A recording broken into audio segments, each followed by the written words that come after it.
হযরত শাহজালাল আন্তর্জাতিক বিমানবন্দরের ভিআইপি টার্মিনালের বাইরে একটি অদ্ভুত নিস্তব্ধতা বিরাজ করছে। চারপাশের সোডিয়াম বাতির হলুদ আলোয় কয়েকটি কালো এসইউভি এসে নিঃশব্দে থামল। গাড়িগুলো থেকে একে একে নেমে এলেন ৬ জন ব্যক্তি। তাদের পরনে সাধারণ পোশাক, চোখে মুখে কোনো বাড়তি অভিব্যক্তি নেই। দেখে মনে হবে তারা সাধারণ কোনো ব্যবসায়ী বা পর্যটক, কিন্তু তাদের হাঁটার ভঙ্গি আর চারপাশের তীক্ষ্ণ নজরদারি বলে দিচ্ছে তারা সাধারণ কেউ নন। তারা থাই এয়ারওয়েজের একটি ফ্লাইটে ওঠার জন্য এগিয়ে যাচ্ছেন। তাদের গন্তব্য ব্যাংকক হয়ে পাকিস্তানের রাজধানী ইসলামাবাদ। এই ৬ জন ব্যক্তি হলেন বাংলাদেশের সামরিক গোয়েন্দা সংস্থা ডিজিএফআই এর শীর্ষ পর্যায়ের কর্মকর্তা। তাদের এই মিশনটি রাষ্ট্রের সর্বোচ্চ পর্যায়ের টপ সিক্রেট বা অতি গোপনীয় একটি অপারেশন। এই ফ্লাইটের খবর, তাদের গন্তব্য, এমনকি তাদের আসল পরিচয় সবকিছুই রাষ্ট্রের সর্বোচ্চ সুরক্ষা বলয়ে থাকার কথা। ফ্লাইটটি যখন রানওয়ে ছেড়ে রাতের অন্ধকারে আকাশে ডানা মেলল, তখন ঢাকার গোয়েন্দা সদর দপ্তরে সবাই হয়তো স্বস্তির নিঃশ্বাস ফেলেছিলেন, কিন্তু তারা জানতেন না হাজার মাইল দূরে ভারতের একটি রাজ্যের কোনো এক নিউজ রুমের ফ্যাক্স মেশিনে ততক্ষণে প্রিন্ট হতে শুরু করেছে এই ৬ জন অফিসারের নাম, পদবি এবং তাদের গন্তব্যের নিখুঁত ব্লুপ্রিন্ট। যে মিশনটি দেশের নিরাপত্তার শেষ ভরসা হিসেবে কাজ করার কথা, সেই মিশনের প্রতিটি পদক্ষেপ আগে থেকে স্ক্যান হচ্ছিল অন্য একটি দেশের অদৃশ্য রাডারে।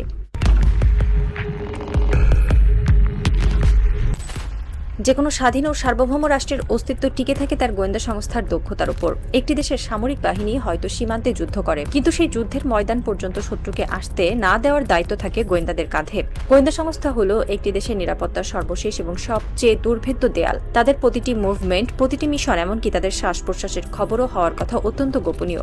অথচ আজ আমাদের দেশের সেই শেষ ভরসার জায়গাটি নিরাপত্তা কোন স্তরে গিয়ে ঠেকেছে তা ভাবলে মেরুদণ্ড দিয়ে এক হিমশীতল স্রোত বয়ে যায়। গত ১৫ আগস্ট ডিজিএফআই এর সেই ৬ জন সদস্যের ইসলামাবাদ সফরের বিষয়টি কোনো সাধারণ ঘটনা ছিল না। এটি ছিল ভূকৌশলগতভাবে একটি অত্যন্ত সংবেদনশীল মিশন। কিন্তু ভারতের আসাম ভিত্তিক সংবাদ মাধ্যম নর্থ ইস্ট নিউজের একটি সাম্প্রতিক প্রতিবেদন পুরো দেশের নিরাপত্তা ব্যবস্থাকে রীতিমতো উলঙ্গ করে দিয়েছে। তারা শুধু এই সফরের খবরটিই ছাপায়নি, তারা প্রকাশ করেছে এক ভয়ঙ্কর নিখুঁত তালিকা। কার নেতৃত্বে, কোন দেশ হয়ে, ঠিক কোন বিমানে করে তারা ইসলামাবাদে গেছেন তার বিস্তারিত তথ্য ভারতীয় গোয়েন্দা সংস্থা শুধু পেয়েই বসে থাকেনি, রীতিমতো তার সংবাদ মাধ্যমে ফাঁস করে দিয়েছে। প্রতিবেদনে পরিষ্কারভাবে উল্লেখ করা হয়েছে colonel Makfuzul Bari, wing commander Imrul Kayes, Mohiuddin Mohammad Asif, squadron leader Raihan Mohammad Chowdhury, Murad Hossain Tushar এবং খন্দকার আরিফুল ইসলামের নাম।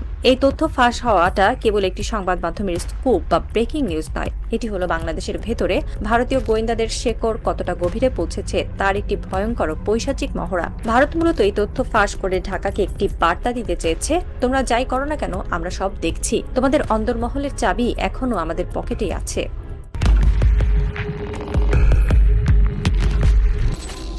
একটি দেশের সামরিক গোয়েন্দাদের ফ্লাইট শিডিউল এবং অপারেশনাল ডিটেলস কখনোই সাধারণ সিভিল এভিয়েশনের খাতায় পড়ে থাকে না। এই তথ্যগুলো অত্যন্ত কঠোর প্রোটোকলের মধ্য দিয়ে সংরক্ষিত থাকে। তাহলে এই তথ্যগুলো রয়ের হাতে পৌঁছলো কিভাবে? যেখানে আমাদের গোয়েন্দাদের প্রতিটি পদক্ষেপ দেশের সর্বোচ্চ সুরক্ষা বলয়ে থাকার কথা, সেখানে কোন অফিসার কখন থাই এয়ারওয়েজের ফ্লাইটে চড়ছেন তার তালিকা যদি অন্য দেশের গোয়েন্দারা এভাবে অনায়াসে প্রকাশ্যে নিয়ে আসতে পারে, তবে আমাদের জাতীয় নিরাপত্তা চরম হুমকির মুখে। এর মানে হলো আমাদের সিস্টেমের ভেতরে আমাদেরই অন্ত্রে অন্ত্রে এমন কিছু চর লুকিয়ে আছে যারা রাষ্ট্রের এই অতি সংবেদনশীল তথ্যগুলো পাচার করে দিচ্ছে। গত ১৫ বছর ধরে পতিত স্বৈরাচারী সরকার তাদের ক্ষমতা টিকিয়ে রাখার জন্য ভারতের গোয়েন্দা সংস্থাগুলোকে বাংলাদেশের ভেতরে একছত্র আধিপত্য বিস্তারের সুযোগ করে দিয়েছিল। রাষ্ট্রের প্রতিটি স্তরে, প্রতিটি নীতি নির্ধারণী জায়গায় তারা তাদের লোক বসিয়ে রেখে গেছে।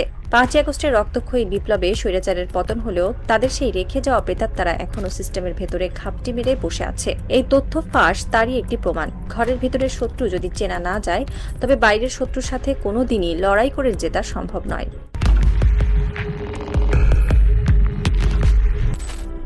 গোয়েন্দা ব্যর্থতার এই ঘটনাটি কেবল একটি নির্দিষ্ট সফরের তথ্য ফাঁসের মধ্যে সীমাবদ্ধ থাকছে না, এর সুদূরপ্রসারী ভূকৌশলগত প্রভাব অত্যন্ত ভয়াবহ।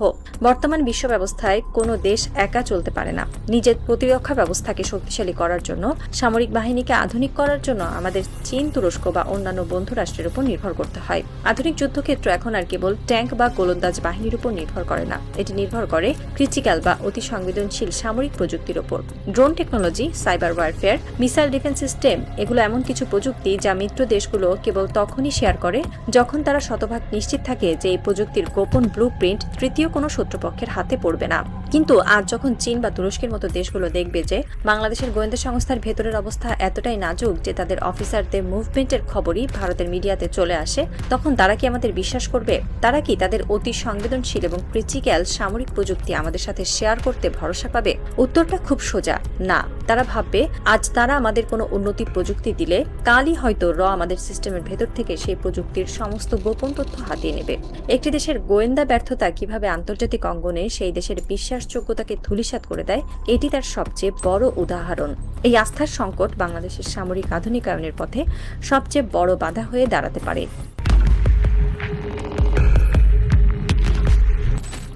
জাতীয় নিরাপত্তা নিয়ে এমন উদাসীনতা ও গোয়েন্দা ব্যর্থতা কোনোভাবেই কাম্য নয়। একটি স্বাধীন দেশের গোয়েন্দা সংস্থার তথ্য এভাবে বাজারে বিক্রি হওয়াটা রাষ্ট্রের সার্বভৌমত্বের ওপর এক বিশাল চপেটাঘাত। এখন সময় এসেছে কঠোর এবং নির্মম শুদ্ধি অভিযানের। বাংলাদেশ সেনাবাহিনী এবং সেনাপ্রধান আজ এক বিশাল অগ্নি পরীক্ষার মুখোমুখি। তাদের প্রথম এবং প্রধান দায়িত্ব হওয়া উচিত এই তথ্য ফাঁসের পেছনের মূল হোতাদের খুঁজে বের করা। কোন টেবিল থেকে, কোন সার্ভার থেকে, কার ইশারায় এই টপ সিক্রেট ফাইলগুলো দিল্লির সাউথ ব্লকে পৌঁছালো তার শেকড় উপড়ে ফেলতে হবে। সিস্টেমের ভেতরে ঘাপটি মেরে থাকা এই মির্জাফরদের যদি এখনই চিহ্নিত করে বিচারের আওতায় আনা না হয়, তবে ভবিষ্যতে তারা আরও বড় কোনো সর্বনাশ ডেকে আনবে। জাতীয় নিরাপত্তা ব্যবস্থাকে একটি নিশ্চিত দুর্গে পরিণত করতে হলে কাউন্টার ইন্টেলিজেন্সকে আরও শক্তিশালী করতে হবে। আমাদের মনে রাখতে হবে যে 5ই আগস্টের ছাত্র জনতা বুকের রক্ত দিয়ে দেশকে একটি স্বৈরাচার থেকে মুক্ত করেছে ঠিকই, কিন্তু অদৃশ্য আধিপত্যবাদের শেকল এখনো পুরোপুরি ছেঁড়া যায়নি। সেই শেকল ভাঙার দায়িত্ব এখন আমাদের সামরিক এবং গোয়েন্দা নেতৃত্বের কাঁধে।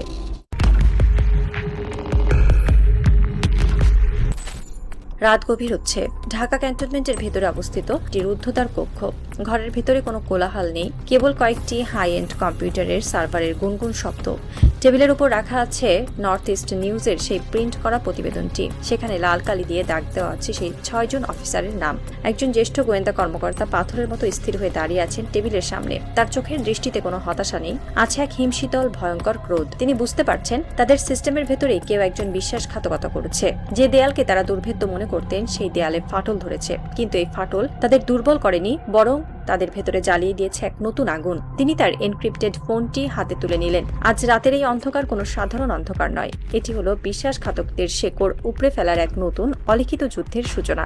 দিল্লির সাউথ ব্লক হয়তো ভাবছে তথ্য ফাঁস করে তারা ঢাকাকে মানসিকভাবে দুর্বল করে দিয়েছে, কিন্তু তারা জানে না একটি আহত বাঘ যখন বুঝতে পারে তার ডেরায় কেউ হানা দিয়েছে, তখন তার আক্রমণ কতটা ভয়ঙ্কর হতে পারে। ক্যান্টনমেন্টের বাইরে ভোরের আলো ফুটতে শুরু করেছে। এই আলোয় হয়তো অনেক মুখোশ খসে পড়বে, অনেক অদৃশ্য মাকড়সার জাল ছিন্ন ভিন্ন হয়ে যাবে। জাতীয় নিরাপত্তার এই অদৃশ্য দাবার বোর্ডে দিল্লি হয়তো তাদের চাল দিয়ে ফেলেছে, কিন্তু আসল খেলাটা কেবল শুরু হলো। আগামী দিনগুলোতে এই নীরব থ্রিলার কোন দিকে মোড় নেবে তা হয়তো নির্ধারণ করবে স্বাধীন বাংলাদেশের টিকে থাকার নতুন কোনো ইতিহাস। আর সেই ইতিহাসে কোনো মির্জাফরের জায়গা হবে না।